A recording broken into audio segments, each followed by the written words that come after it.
Did you receive the luggage from my parents and sister? From now on, we'll be supporting them. Over the phone, Robert declared this as if it was no big deal. As usual, it seems that Robert was prioritizing his own interests. It appears that I was merely seen as a convenient source of financial benefit. That's when I decided to cut ties with Robert and his family. Until now, I had swallowed my bitterness out of love for him, but this situation has changed my feelings. The handover is complete. I just sent my luggage to my new residence in the high-rise apartment. I responded cheerily to Robert. A high-rise apartment, Robert muttered, then lost his words for a moment. I am Sherry Irving. At 55, I work for a real estate company. Real estate sales is a daily battle. Especially in the beginning, I faced countless challenges, starting with acquiring new clients. Being in a regional branch, I had to find new clients interested in stocks. Despite visiting many homes, I often faced rejection. Sometimes, I was met with harsh words, leading to disappointment. But by persistently continuing my sales efforts, I gradually increased my clientele. Currently, I live with my husband, Robert.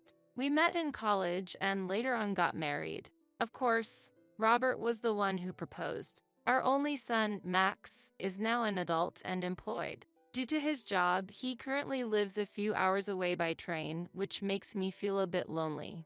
However, when he has long vacations, he comes home, and I eagerly await those times. My in-laws live relatively close, so it's a short distance from our place. There, my in-laws and my sister-in-law, a total of 3 people reside. My sister-in-law, 5 years my senior, is an avid Idol fan. She travels for concerts from New York in the east to LA in the west. She stays at home to secure funds for this purpose. Due to her strong attachment to idols, she has no intention of marrying. Their home, a 40-year-old 2-room rental apartment, shows signs of aging everywhere. And since it's located on the 4th floor without an elevator, stair climbing becomes a significant effort. However, Robert often says, "I'm going to visit my parents," suggesting he has a good relationship with my in-laws. I've lost my parents and don't have the opportunity to do so, so I don't oppose his visits. My relationship with my in-laws is a separate matter. They are still healthy, and my sister-in-law is there, so I wasn't particularly worried. That's when I, optimistically unprepared, faced an unexpected situation. As soon as Robert returned home, he approached me, seemingly eager to say something. It seems the apartment where my parents live is going to be demolished. They've been asked to vacate. I was surprised by the sudden news. So sudden? What will we do now? I asked urgently, but Robert calmly replied, "Well, it'll work out somehow. There are 3 adults after all. But can you hurry up with dinner?" With that, Robert went to his room to change. I was flustered. If my in-laws turned to us for help, it would be a big problem. They have always been cold towards me. This was clear from the first time we met 30 years ago, when Robert and I started dating and visited his parents' home. "Nice to meet you. I look forward to getting to know you." I greeted them with a smile under the watchful eyes of my in-laws. But his parents and sister just stared at me. I was confused about how to respond. In the midst of this, my mother-in-law sighed heavily and said, "I heard Robert had a girlfriend, but she's nothing like I imagined. She has no charm and looks poor." What? I couldn't hide my confusion at my mother-in-law's sudden remark. Unable to counter, my sister-in-law joined in. "She really looks plain and poor. Not quite right to be Robert's wife." Exactly. I looked to Robert for support, but my hopes were quickly dashed. I've dated glamorous beauties before, but I think someone like her will meet my needs better. Robert said this with a smile. "Really, Sherry, you don't seem popular, right? It looks like you'd do anything Robert asks, so he won't leave you." My sister-in-law nodded and responded, "I should have ended things with Robert then. But back then, I was deeply in love with him and couldn't see the reality before my eyes. I misunderstood Robert's terrible behavior as an attempt to make his family accept me. As a result, we got married, and that's when our troubles began. After a while, my mother-in-law started giving orders. "Hey, the microwave is acting up. Go buy a new one," she would suddenly demand over the phone. Not knowing what to do, I rushed to an electronics store. I bought the microwave my mother-in-law specified and delivered it to their house. But there was no word of thanks. "The microwave has arrived, so your job here is done. Go back home." My mother-in-law dismissed me with those words. Naturally, I was not reimbursed for the microwave. Afterward, she continued to issue various commands. If I ignored her orders, she would surely report it to Robert. And in turn, Robert would raise his voice at me. "You're part of this family, right? Show some respect and don't spare on the expenses." This type of interaction repeated itself, and I reluctantly endured. My sister-in-law also had similar demands. "I'm going to my favorite's concert. Book a train for me," she would suddenly call. And the requested dates were always last minute. Naturally, it was often hard to find available seats on the train. When I reported the situation, my sister-in-law would immediately become furious. "How can you be so incompetent? Unbelievable. I'll have to go the day before the concert then, but find a hotel. Since it's your fault this time, you're paying." She would dump her dissatisfaction on me and hang up unilaterally. Eventually, I had to pay for my sister-in-law's travel and accommodation expenses from my salary. My father-in-law was entirely under the thumb of my mother and sister-in-law. "They're right. Your opinion is wrong. And by the way, we're out of liquor. Go buy some." This was his regular phrase. The unreasonable demands from my in-laws gradually wore me down. And the problem wasn't just with my in-laws. Robert himself was a significant issue. One Monday night, when I returned home, Robert was sitting on the sofa in the living room. The room was dim and no lights were on. Feeling something was off, I asked Robert, "What happened?" Without making eye contact, he replied, "I quit my job today. I got into an argument with my boss and submitted my resignation." "Really?" From what I heard, the resignation was accepted on the spot. Normally, at least a 1-month notice period was required for resignation. However, it seems that Robert's resignation was accepted immediately. Even after hearing this, my doubts didn't clear. "What are you planning to do now? How will we manage the living expenses? Do you have any prospects for a new job?" I bombarded him with questions. Then Robert answered indifferently, "I'll start looking for a job tomorrow. For the time being, can you support us financially?" I tried to counter his illogical statement, but Robert glared at me and snapped, "By marrying me, you were freed from your lonely single life. Can't you be useful at times like this?" Robert was sitting in front of the TV, looking displeased. When he gets like this, he never accepts anyone else's opinion. Sometimes he even lashes out at objects. There was a time he damaged the refrigerator. It's very inconvenient when things get broken. Reluctantly, I had no choice but to reply, "Okay." Since then, Robert has yet to find reemployment. He occasionally leaves the house, but it's unclear if he's actually job hunting. And since Robert stopped contributing financially, I've been forced to economize, including cutting back on food expenses. Despite this, Robert has a big appetite and claims to be a gourmet. When I serve affordable meals, he complains and consumes everything, including my portion. "Are you treating me like this because I have no income? Serve dishes with more meat. Don't you feel sorry for me having such a stingy wife?" Though I wanted to argue back, I couldn't speak up because I still had feelings for Robert.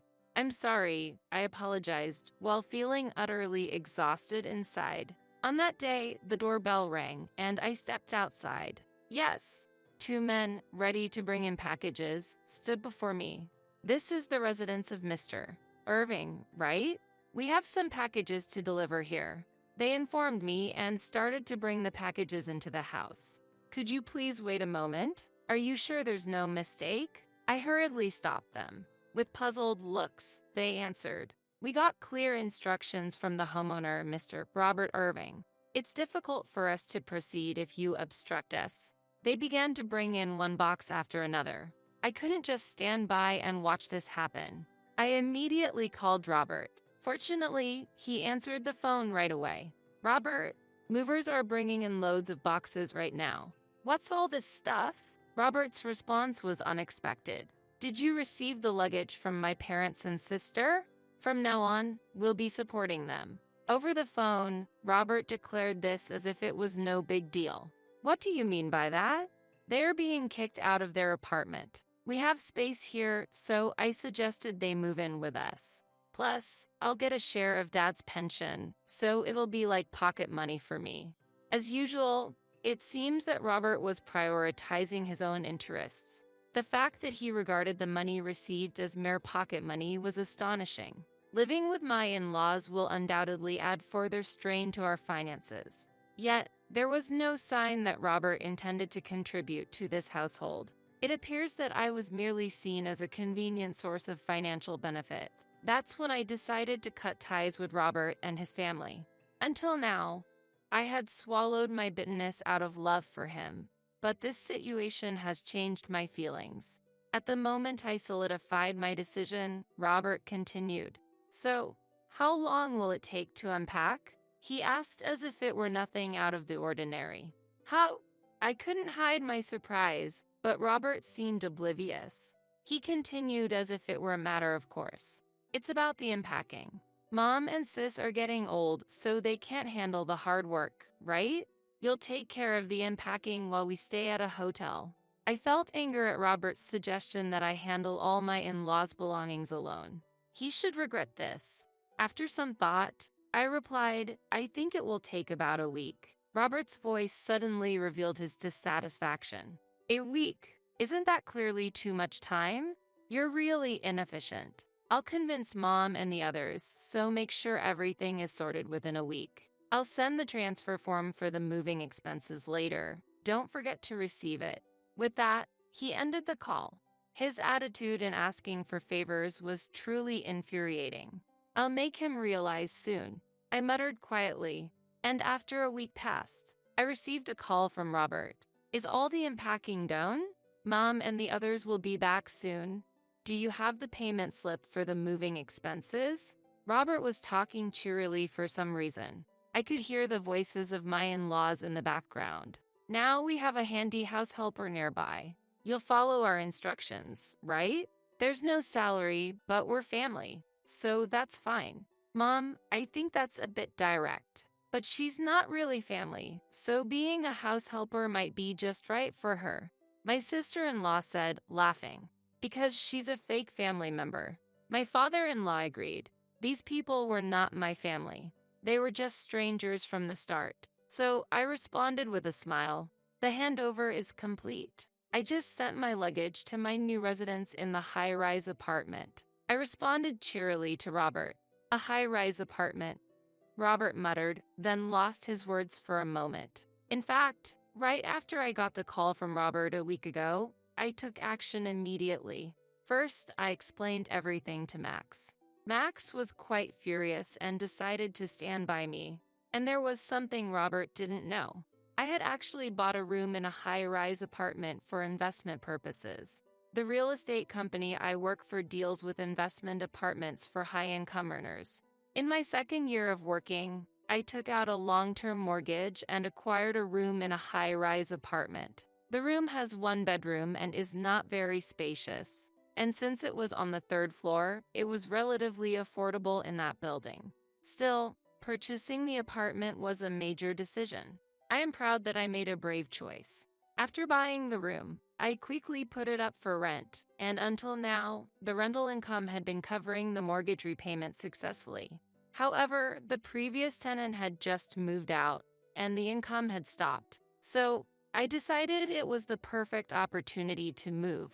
After I calmly explained the situation, Robert asked a question. Why will you be the only one living in a high-rise apartment? That's unfair. What's going to happen to the place we used to live? Urgency laced Robert's voice. I knew why he was anxious. After all, the place we lived in together was a rental, and unemployed Robert had no means to pay the rent. Moreover, my in-laws were living on their pensions.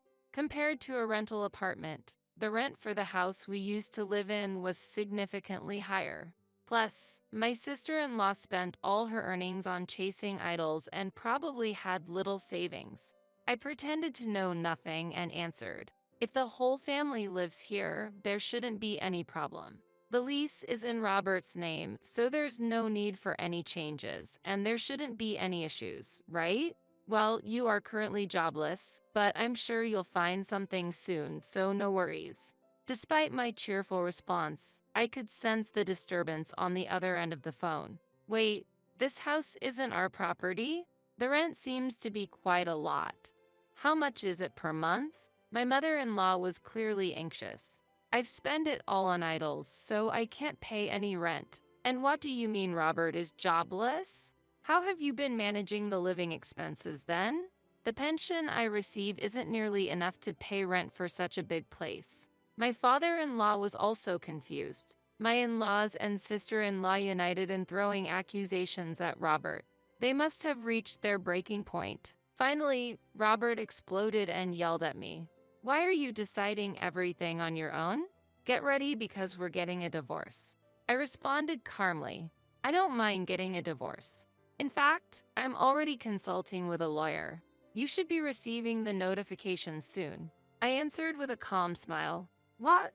Robert exclaimed in astonishment. "Are you really okay with that? If you divorce Robert, you'll be all alone. You'll have a lonely old age." My sister-in-law also pressed me similarly. It seems my determination got through to them. Feeling at a disadvantage, my mother-in-law said to me, "There's no need to divorce.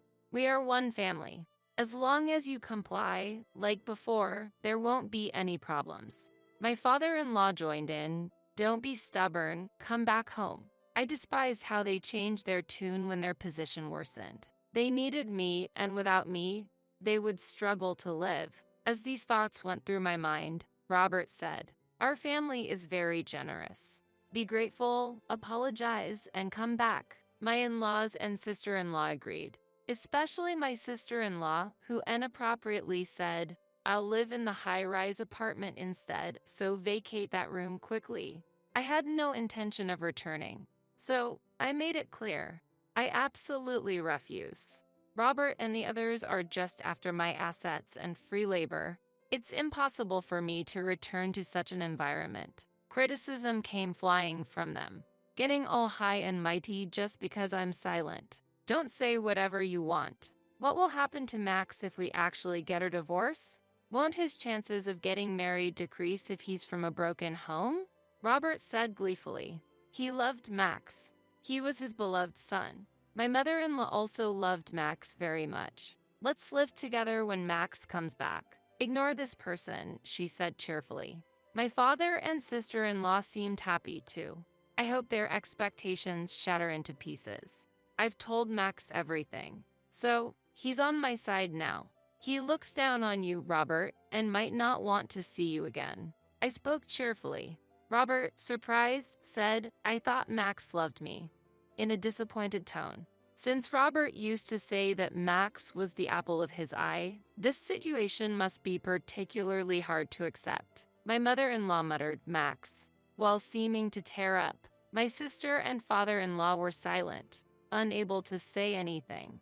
At that moment, Robert suddenly remembered. "By the way, did you make sure to pay for the moving expenses?" My mother-in-law also recalled, "Yes, that's true.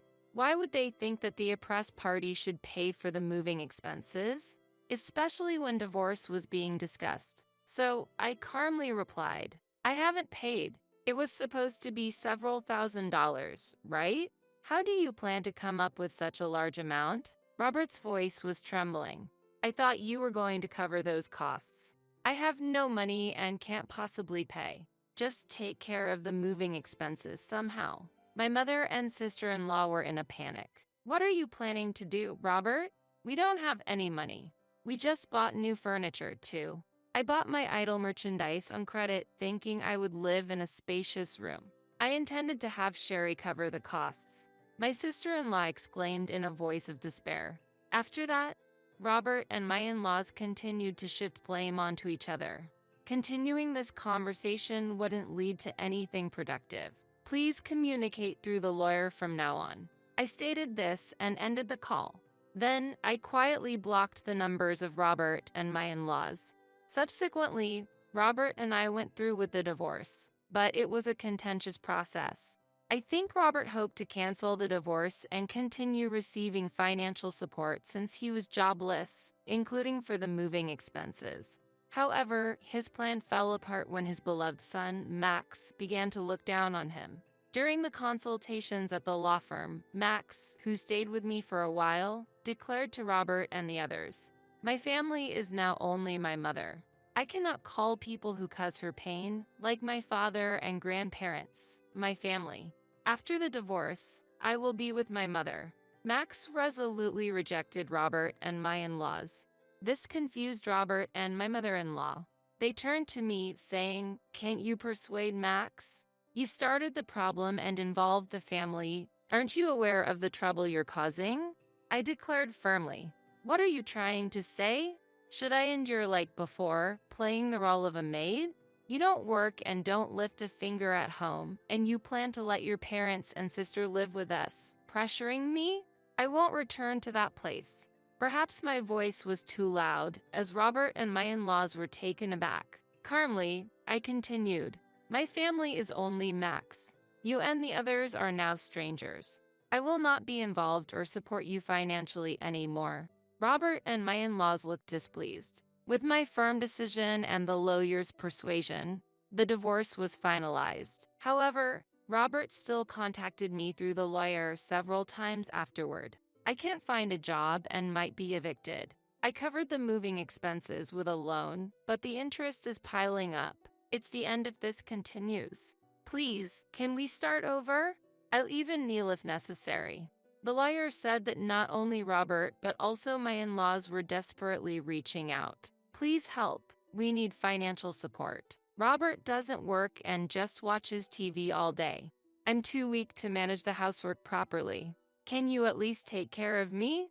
The rent and daily expenses are overwhelming, and it's difficult to pay." My sister-in-law also pleaded, "It's unfair that only you live comfortably in the high-rise apartment while I'm left behind. Let me live there too." Even after the divorce, they seemed to expect me to comply just because I was the ex-wife. I politely refused their requests through the lawyer. If this continues, Robert and my in-laws will only limit their own paths. I continue to live in the high-rise apartment. What has changed is the frequency of my conversations. After separating from Robert, Max and I have been talking more. In fact, Max has a girlfriend, and they plan to visit me soon. The possibility of our family growing excites me. I am filled with happiness while searching the internet for a restaurant that Max and his girlfriend would enjoy.